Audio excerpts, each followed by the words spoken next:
Fala galera da Homeworks Podcast. Quem vos fala aqui é o Léo. Aqui quem vos fala é o João. E nós vamos falar um pouco com vocês nesta noite. Vamos tentar, né? Vamos tentar escolher um assunto aí um pouco espinhoso hoje, né, Léo? Vamos tentar falar um pouco aí. Um pouco problemático. Né? Hoje nós vamos tentar falar um pouquinho aí sobre esse conflito, né, da Palestina, né? Do grupo Hamas com Israel. Um pouquinho dessas tretas aí. É claro que à luz da filosofia. Se você quer entender os fatos históricos, né? Pega um livro de história, dá uma lida. Não, a gente não consegue narrar todos os fatos históricos aqui, não é uma narrativa histórica dos fatos. A gente quer entender em como isso afeta a questão filosófica, exatamente, né? A gente está aqui para tentar entender isso, né? É o que nós podemos fazer agora nesse momento. Exatamente. Um dos problemas, né? Seria até talvez um pouco de força de expressão. Mas a gente tem diversos problemas nesses conflitos, né? E aí esses conflitos, esses problemas vão desde problemas religiosos, problemas históricos e por aí vai, né? Bom, antes da gente começar, João, vamos mandar uma mensagem para essa pessoa que está nos assistindo? Então agora, não desista. Essa é no final, cara. Essa é no final, né? Essa é no final. Dê o seu like, cara. Não custa nada. Dê um joinha, curta, se inscreva. É de graça e sem nenhum custo adicional. Manda um oi, fala assim, oi Léo, oi João. Também não custa nada, né? Não custa nada, deixe seu comentário aí, deixe sua questão, deixe sua sugestão de tema para o próximo podcast. A gente está aqui aberto, a gente quer falar com você, né? João, antes da gente começar, né, a entrar, aprofundar um pouco nessa discussão, qual que é a sua opinião sobre esse conflito, cara? Simples, antes de começar, você já manda uma assim, cara, qual que é a sua opinião pessoal? É claro, né, a gente tem que tomar o cuidado e a gente sempre respeita muito, né? Não tá acontecendo no Brasil, graças a Deus, né? Mas a gente pode fazer uma leitura criteriosa. Eu acho que guerra é uma merda, cara. Toda guerra, né? As pessoas me perguntam a opinião, assim, eu sempre me valho da filosofia para fazer qualquer coisa na minha vida que eu não consigo fazer diretamente uma leitura, né? Eu não sou um historiador, né? Não sou um geógrafo, né? Para entender de geopolítica. O que eu posso dizer é o seguinte, né? O Merleau-Ponty, eu preciso falar. Que Deus o tem. Merleau-Ponty dizia o seguinte, né? Que a história ou a política, ela é ingrata. Porque nós não conseguimos, né? Fazer uma análise histórica do momento presente. Por questão de definição conceitual, talvez, né? A gente não consegue enxergar os fatos, a gente não consegue enxergar a linha narrativa no momento que eles estão acontecendo. A gente precisa de dar uma distanciada desse momento histórico. Então, só à frente nós vamos perceber o que aconteceu. Então, a história tem essa peculiaridade, né? Tem essa dificuldade, o trabalho do historiador tem essa dificuldade de conseguir dar um sentido para o momento presente. Ele sempre tem que falar de algo que já foi. E aí ele consegue... Porque, às vezes, ele pergunta o seguinte, o que é história, né? Os alunos, às vezes. A história é estudar o passado. Não, não é estudar o passado. Estudar os fatos passados. Não, não é estudar os fatos passados. É estudar uma linha narrativa, uma certa lógica dos eventos que nos conduziram até onde nós estamos hoje. Então, o historiador, para fazer uma análise mais detalhada e menos passional, vamos dizer assim, menos passional, ele precisa de dar esse tempo, né? Ele precisa de dar esse passo atrás. Apesar de que tem uma vantagem, né? Nós conseguimos ver uma certa evolução na narrativa histórica, conseguimos ver as coisas acontecendo e aí traçar essa lógica. Ele ainda fala o seguinte, né? Essa história tem uma vantagem sobre a filosofia. Enquanto na história nós conseguimos traçar esses eventos, mesmo que depois, na filosofia parece que cada filósofo novo, cada tese nova, cada teoria nova derruba tudo que estava atrás. Na história tem uma evolução ainda, mas mesmo assim a gente precisa de dar essa afastada temporal do evento. Eu acho que a gente poderia... É difícil ter uma opinião sobre o que está acontecendo, né? A culpa é de quem? É difícil dizer, né? Eu acho que a gente poderia dizer, baseado no que você falou, que a história ela tá sempre acontecendo, mas a gente precisa daquele tempo para a gente poder tentar entender. E a gente parece que a gente fica eternamente tentando entender o que aconteceu, né? Mas assim, é porque os eventos mudam, né?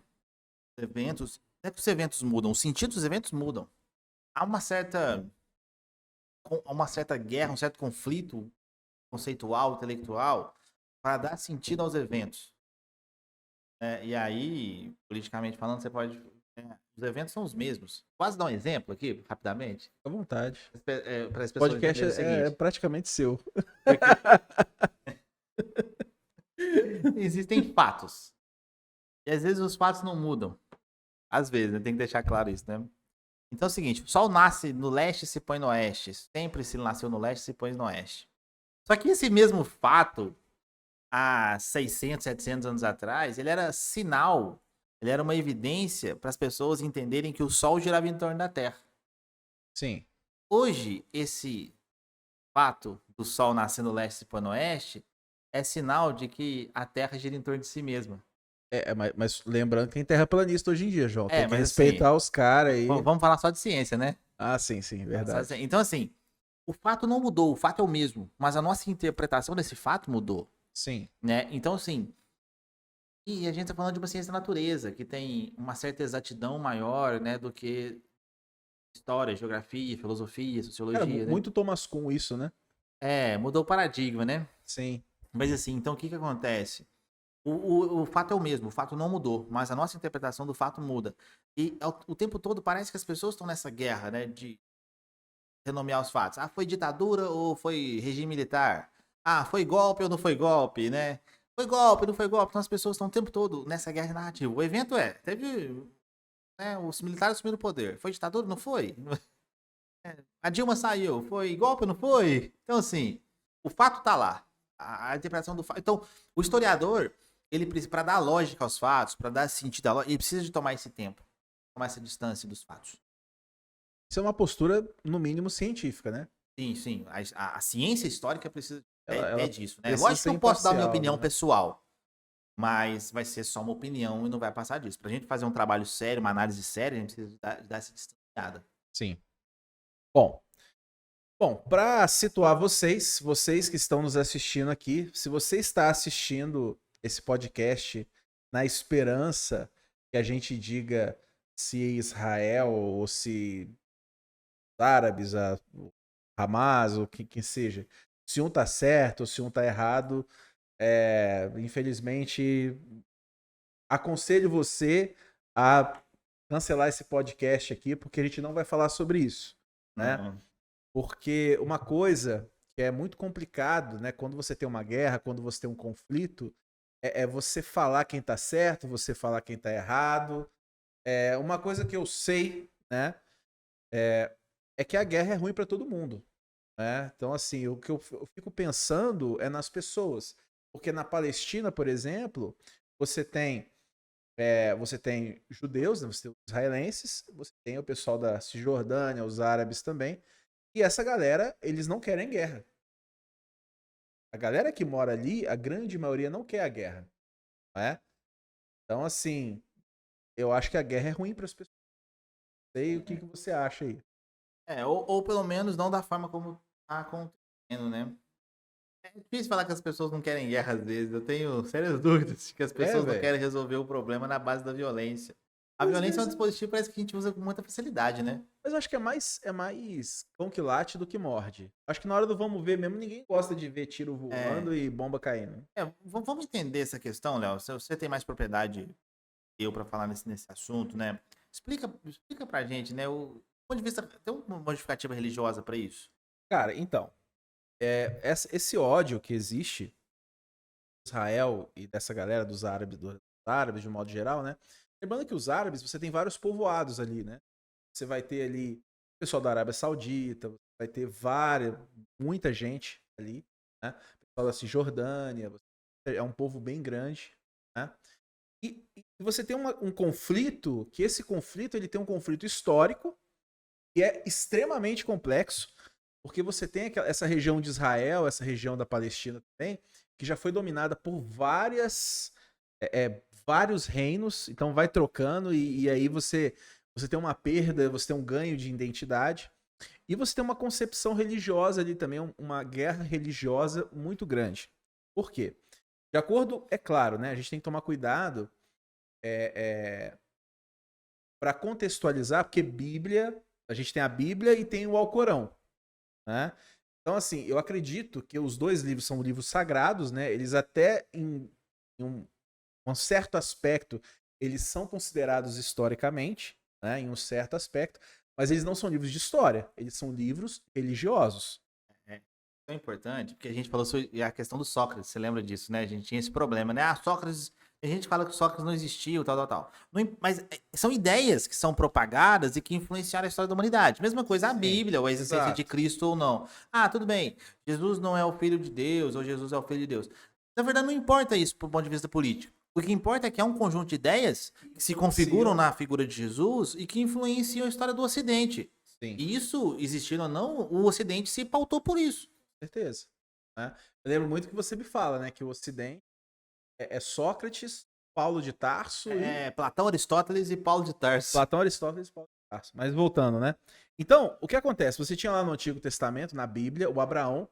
E o Abraão, ele teve dois filhos. Né? Um era o Isaac, né? E o outro era o Ismael. O Ismael, ele foi o primeiro filho, foi o filho mais velho, que ele teve com uma concubina. Foi Agar, né? Em determinado momento, tem as visões lá, e aí nasce o Isaac. E aí nasceu o Isaac, e parece que eles começaram a ter um pequeno conflito ali, quando irmãos novos, né?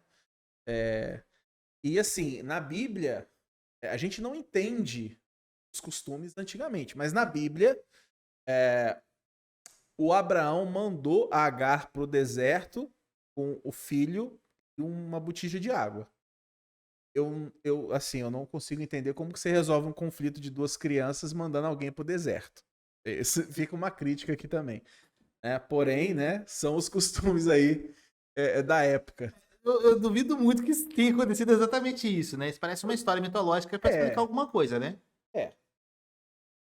Sim, mas. Religião, mitologia, tem essa questão aí, né? Então, olha só. E aí o que acontece? Só que no Alcorão, cara, é diferente. No Alcorão, a história diz que o Abraão, ele, quando teve o Ismael, ele saiu com a Agar e foi para uma outra cidade. Entende?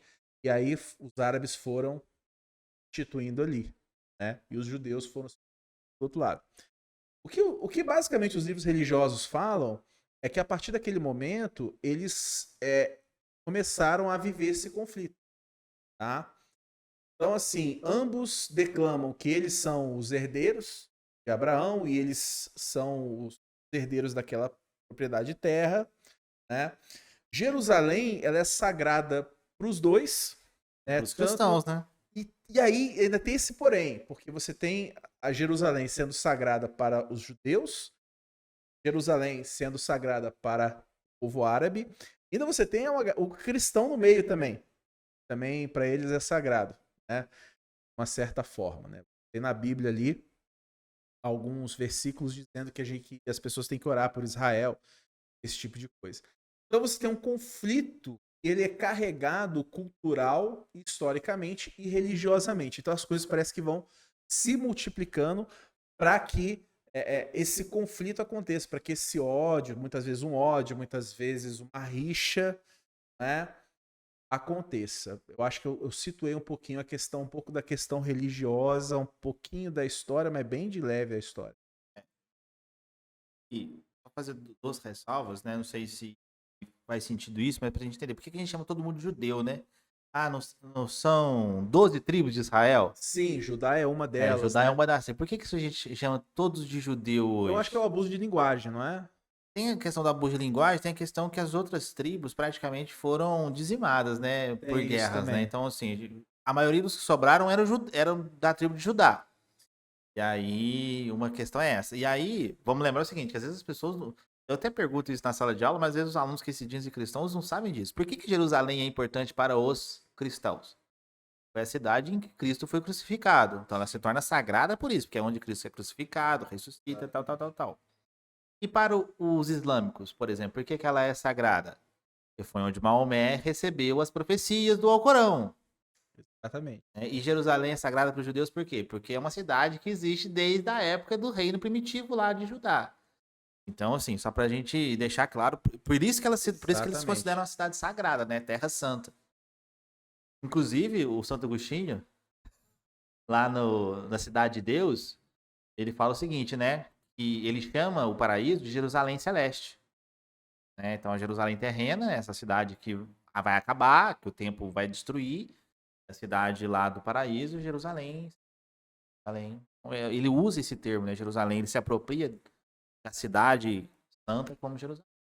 Sim. Então, assim, cara, você tem esse contexto aí, né, cara, de conflito, de rixa, de briga. E nós estamos aqui agora, né, pra É, entender. eu consigo também extrair aí dessa sua explicação, Léo, duas coisas. Vamos lembrar o seguinte, né? Igual os cristãos entraram na parada aí, porque a gente tem as cruzadas. As cruzadas nada mais é Sim. do que um momento da história do que os cristãos tentaram retomar a cidade de Jerusalém. Vamos lá expulsar os islâmicos, matá-los se necessário for, usar a violência. Os islâmicos dominaram uma vez também, né? Hã? Os islâmicos dominaram com Saladin, né? Sim, sim. Igual você falou, vários territórios. Então, vamos lembrar o seguinte, ó, a gente tem ali naquela região, o Império Macedônico, que dominou, Roma, o Império Romano, o Império Bizantino, o Império Turco-Otomano, né? Então, como você falou, vários impérios, vamos lembrar, a gente tá falando, eu citei 4 impérios aqui, e só por esses 4 a gente tem lá 332 a.C. lá com o Império da Macedônia, e 1900 e Guerra Mundial aí com o Império Turco-Otomano, que vai existir até o fim da Primeira Guerra Mundial. Então tem cerca de 2.000 anos, mais de 2.000 anos, né, de conflito ali só nesses 4 impérios que a gente citou aqui, né? É difícil ignorar a história, né, É João? difícil ignorar a história.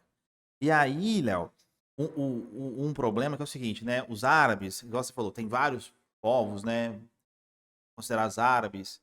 Ah, e aí é o seguinte, a gente tem mania de generalizar coisas. A gente acha que todo mundo que é árabe, ou todo mundo que é islâmico, é terrorista. Sim. Existem grupos que usam da violência como dispositivo legítimo de propagação da fé? Existem. Existem, claro que existem, né? Só dentro do Islão? Eu já não sei, né? Se a gente lembrar que um dos nomes que a gente pode dizer na colonização brasileira é a República da Cruz e da Espada, Sim. né? Então, assim, talvez a gente não deva resguardar o uso da violência Apenas para os apenas islâmicos. para os islâmicos, né? A gente tem que fazer uma autocrítica aí. Eu acho que quando você usa a religião, né, para você dominar ou para você passar por cima de uma outra religião de uma forma abusiva, de uma forma destrutiva, eu acho que encaixa na mesma questão. Exatamente, que às vezes a violência, a gente acha que a violência ela é só física, né? Às vezes não, às vezes a violência ela é moral. Não, inclusive, estou pensando aqui na Igreja Católica, por exemplo. A própria Igreja Católica fez isso, cara. Queimava as bruxas, queimava, sei lá, qualquer pessoa que exercia uma religião que não era deles, né? Perdendo o Bruno que o diga, né? Que foi queimado na fogueira Sim. por dizer que o universo era infinito só, É, né? Que o universo era infinito, assim como Deus era infinito, né? Dizendo que a criatura tinha que ser tão perfeita quanto o Criador. Por é. isso ele foi queimado na fogueira. Então, desde antes, né, a gente tem esse problema, né, dos dispositivos, digamos assim, ilícitos de propagação religiosa, né? Sim, sim, a violência, ela tá presente. Eu não tô dizendo que todo mundo que é religioso é violento, tem que ter cuidado com isso, porque qualquer coisa que a gente fala, o pessoal acha que a gente tá generalizando. Não estamos. Mas em muitos momentos da história, religiões diferentes usam da violência como dispositivo legítimo. Então eu disse aí a República da Cruz da Espada, porque há um movimento de catequização, até porque há dentro da Igreja Católica a ideia de que Cristo só voltará quando a palavra for pregada nos 4 cantos do mundo, né, para todo mundo ter a oportunidade de ouvir a palavra, o Evangelho, né, quando o Evangelho for pregado nos 4 cantos do mundo. Então, existia esse movimento de catequização, principalmente dos nativos aqui, e aí muitos deles que não se convertiam acabavam ou trabalhando como escravos ou realmente sendo mortos mesmo, né, por não se converterem ao catolicismo. Então, o Brasil é um país de 84%, 74%, não sei o número certo agora, de católicos, porque nós fomos catequizados, nós fomos colonizados por um país católico. Portugal tinha o catolicismo como religião. Então, assim, não dá para negar, então, igual você falou, não dá para negar a história. Claro que não dá. Então a gente é de maioria católica por isso. Porque nosso país foi colonizado por um país católico. Apesar disso, João, apesar que a gente não consegue negar a história, é difícil a gente ir contra uma historinha que é contada a vida inteira pra gente, né? Então eu vejo que o ódio muitas vezes é semeado desde a infância. Ó, o cara é assim, então a gente vê isso no nazismo, por exemplo, né? Então é assim, então ele é errado.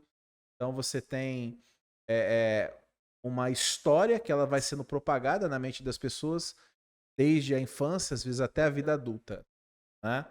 É difícil ir contra isso, mas a gente, cara, eu acho que a gente tem, né, como instrumento também o estudo, o pensamento para a gente tentar entender da onde que surge, né? E se isso é realmente ilícito, se isso é realmente correto, né, cara? Eu queria essa provocação pra gente trocar uma ideia sobre isso aí. Sim, quando a gente falou de autoconhecimento, uma das justificativas para o autoconhecimento, uma das necessidades, é nós questionarmos exatamente sobre as nossas crenças. De onde vem o fundamento das nossas crenças? Ah, tudo bem, eu acredito nisso, mas chega um momento da vida que eu preciso pensar, tá, eu realmente acredito nisso ou fui ensinado? Será que realmente isso faz sentido para mim? Esses valores faz sentido? Eu tô de acordo? Eles são racionalmente justificados, né? Eu preciso chegar ao momento de ganhar autonomia, refletir sobre esses valores, tá? E aí entra a questão ética, entra a questão política.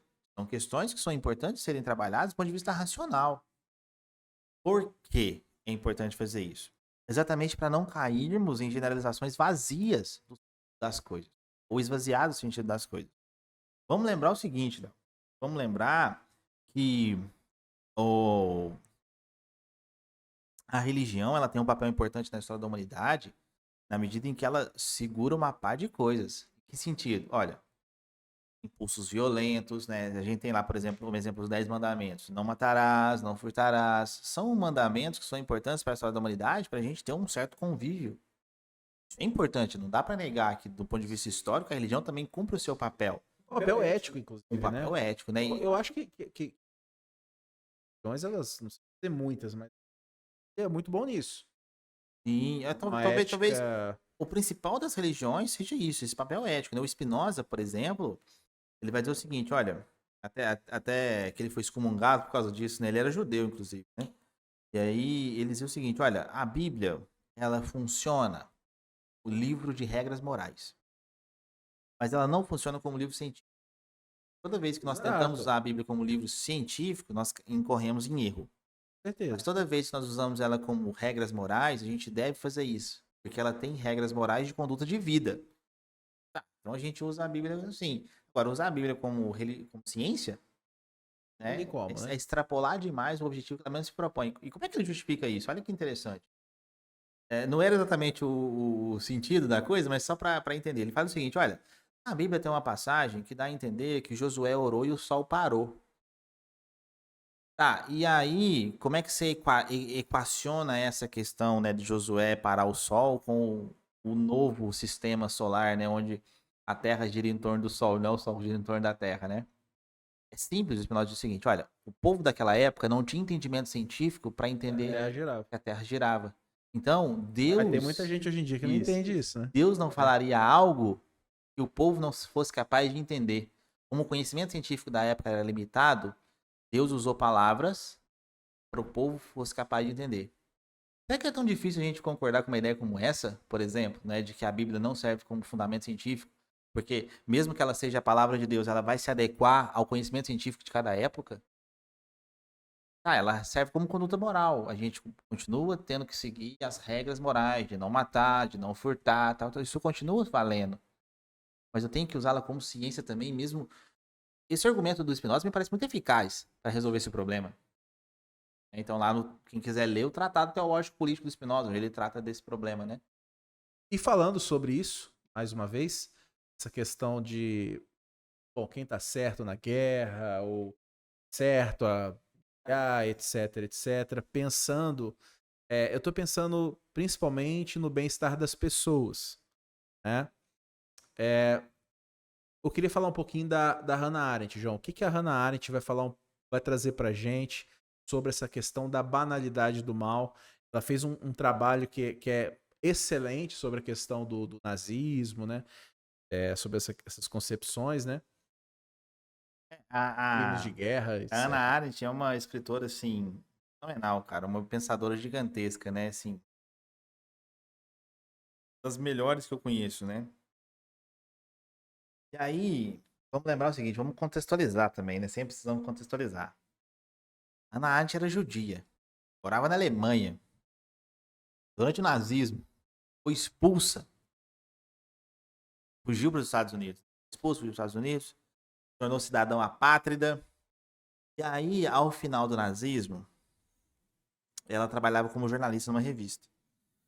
E alguns anos depois do final do nazismo, eles acharam um cara chamado Eichmann, um nazista Eichmann, eu acho que se eu não estiver enganado, na Argentina.